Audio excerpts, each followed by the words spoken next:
यही वाक्य था जिसने अरुण को बेचैन कर दिया। गांव के लोग फुसफुसाते थे उस पहाड़ी के बारे में, चांदपाटी की पहाड़ी, जहां रात ढलते ही परछाइयां जिंदा हो जाती थीं। अरुण शहर से आया एक जिज्ञासु फोटोग्राफर, डर पर कभी यकीन नहीं करता था। उसके लिए ये बस कहानियां थीं। लेकिन उस रात जब आसमान में बादलों ने चांद को ढक लिया और हवा में अजीब सी सनसनाहट भर गई, अरुण ने अपना कैमरा उठाया और निकल पड़ा उसी पहाड़ी की ओर।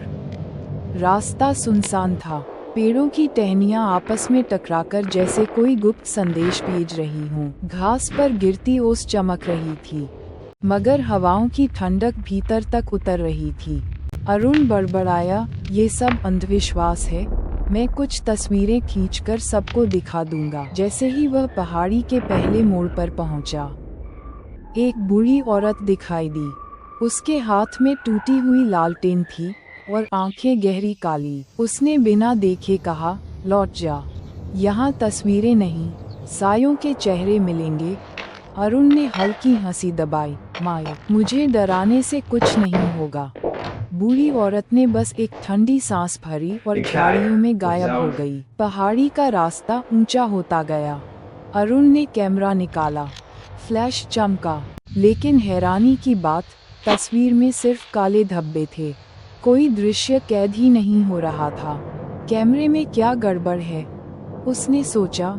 तभी पीछे से आवाज आई, तस्वीरों में हमें नहीं बांधा जा सकता। अरुण घूमकर देखता है, वहाँ कुछ भी नहीं था। उसके पसीने छूट गए, पर जिज्ञासा और हिम्मत ने कदम पीछे नहीं हटने दिए। चोटी के पास पहुँचते ही हवा और ठंडी हो गई। अचानक उसे लगा जैसे कई परछाइयाँ उसके साथ साथ चल रही हों। वह रुका तो परछाइयाँ भी रुक गईं। उसने तेजी से पूछा, कौन है वहाँ? और तभी उसके सामने 3 आकृतियाँ उभर आईं।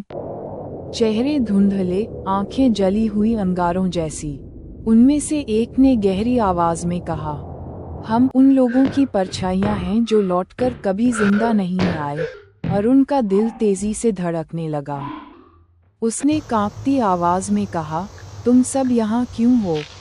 दूसरी परछाई बोली, क्योंकि किसी ने हमें कैद कर लिया। ये पहाड़ी हमारी जेल है। हर इंसान जो यहाँ आता है, उसकी आत्मा यहीं बंध जाती है। अरुण चौंक गया, तो क्या मैं भी? तीसरी परछाई ने ठंडी हंसी भरी, अभी नहीं, लेकिन अगर तूने चांद निकलने से पहले नीचे नहीं उतरा तो हाँ। अरुण तेजी से नीचे भागा। उसके कदमों की आवाज जैसे पूरी पहाड़ी में गूंज रही थी, लेकिन रास्ता बदल चुका था। जो मोड़ उसने ऊपर आते वक्त देखा था, अब कहीं और जा रहा था। ये कैसे हो सकता है? ये तो वही रास्ता नहीं है, वह हौंफते हुए बोला। अचानक फिर वही बूढ़ी औरत रास्ते में आ गई।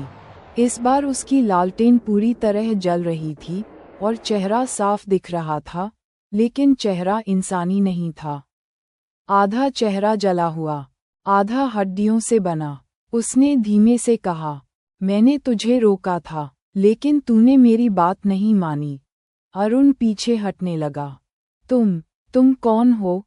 बूढ़ी औरत की आंखों से नीली रोशनी निकलने लगी। मैं ही इस पहाड़ी की रक्षक हूँ, और कैदी भी। सदियों पहले मुझे यहाँ बांध दिया गया था। अब जब तक कोई मेरी जगह नहीं लेता, मैं मुक्त नहीं हो सकती। अरुण सन रह गया। तो तुम चाहती हो कि मैं यहाँ फंस जाऊं? बूढ़ी औरत मुस्कुराई, हाँ, और तेरा समय पूरा हो गया है। ठीक उसी क्षण बादल हटे और चांदनी पहाड़ी पर बिखर गई। अरुण ने देखा, उसके पैरों की छाया धीरे धीरे जमीन से उठ रही थी। उसकी अपनी परछाई अलग होकर सामने खड़ी हो गई।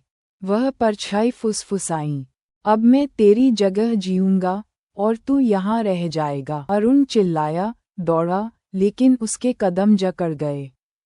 उसकी आंखों में आखिरी तस्वीर वही दृश्य कैद हुआ। उसकी परछाई कैमरा उठाकर हंस रही थी। और अगले दिन गांव के लोग पहाड़ी के नीचे कैमरा पड़ा हुआ पाए। उसमें सिर्फ एक तस्वीर थी, अरुण की आंखें चौड़ी, मुंह खुला और पीछे अनगिनत परछाइयाँ।